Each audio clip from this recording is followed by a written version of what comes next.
بسم اللہ الرحمن الرحیم۔ السلام علیکم ورحمۃ اللہ وبرکاتہ۔ حابیل اور قابیل کون تھے؟ کیا قرآن مجید میں ان کے نام واضح کیے گئے ہیں؟ اور قابیل نے حابیل کو قتل کیوں کیا؟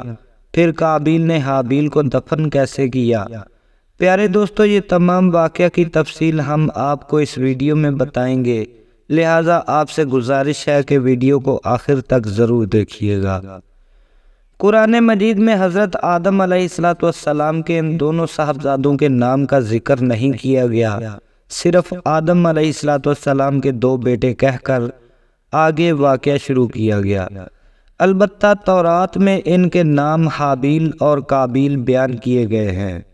ان کے واقعے کے متعلق حافظ عماد الدین ابن کثیر رحمۃ اللہ علیہ اپنی تاریخ میں سدی رحمۃ اللہ علیہ سے سند کے ساتھ ایک روایت نقل کرتے ہیں جو حضرت عبداللہ بن مسعود رضی اللہ تعالی عنہ اور بعض دوسرے صحابہ اکرام رضوان اللہ علیہم سے منقول ہے، جس کا مضمون یہ ہے کہ دنیا فانی میں اضافے کے لیے حضرت آدم علیہ السلام کا یہ دستور تھا کہ اماں حوا سے توام یعنی جڑواں بچے پیدا ہونے والے لڑکا اور لڑکی کا عقد دوسرے پیٹ سے پیدا ہونے والے جڑواں بچوں کے ساتھ کر دیا کرتے تھے۔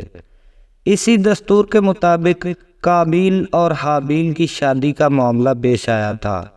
قابیل عمر میں بڑا تھا، اس کی ہمشیرہ حابیل کی ہمشیرہ سے زیادہ حسین و خوبرو تھی، اس لیے قابیل کو یہ انتہائی ناگوار تھا کہ دستور کے مطابق حابیل کی ہمشیرہ سے اس کی شادی ہو۔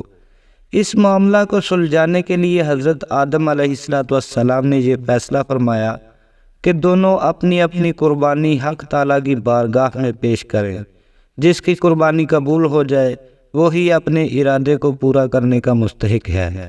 جیسا کہ تورات سے معلوم ہوتا ہے، اس زمانے میں قربانی کی قبولیت کا یہ الہامی دستور تھا کہ نذر و قربانی کی چیز کو کسی بلند مقام پر رکھ دیا جاتا اور آسمان سے آگ نمودار ہو کر اس کو جلا دیتی تھی۔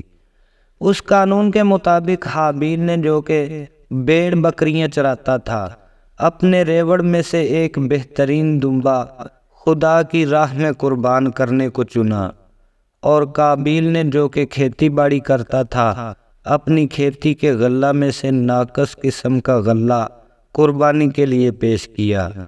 دونوں کی اچھی نیت اور بد نیت کا اندازہ تو اسی عمل سے ہو گیا، لہٰذا حسب دستور آگ نے آ کر حابیل کی قربانی کو جلا دیا اور قابیل کی قربانی والی چیز کو نہ جلایا۔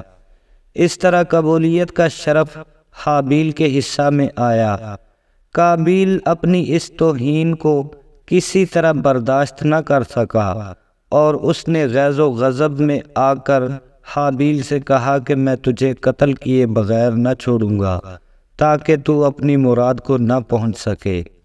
حابیل نے جواب دیا کہ میں تو کسی طرح بھی تجھ پر ہاتھ نہ اٹھاؤں گا، باقی تیری جو مرضی ہے وہ کر۔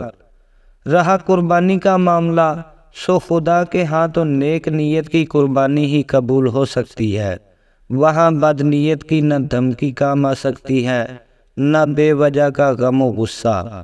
قابیل پر اس نصیحت کا کوئی اثر نہ ہوا، بلکہ اس کی منفی سوچ نے اسے غصے میں اور مشتعل کر دیا اور اس نے اپنے بھائی حابیل کو قتل کر ڈالا۔ قتل کے بعد قابیل پریشان ہوا کہ لاش کا کیا کرے، کیونکہ نسل آدم ابھی تک موت سے دوچار نہیں ہوئی تھی، اس لیے حضرت آدم علیہ السلام نے مردے کے بارے میں کوئی حکم الہی نہیں سنایا تھا۔ پھر قابیل کے سامنے اللہ تبارک و تعالیٰ کے حکم سے ایک کوے نے آ کر زمین کو کورید کورید کر گڑھا کھودا۔ حابیل نے کوے کو دیکھ کر سوچا کہ مجھے بھی اپنے بھائی کے لیے ایک گڑھا کھودنا چاہیے، اور بعض روایات میں ہے کہ کوے نے دوسرے مردہ کوے کو اس گڑھے میں رکھ کر اس کے اوپر مٹی ڈال کر چھپا دیا۔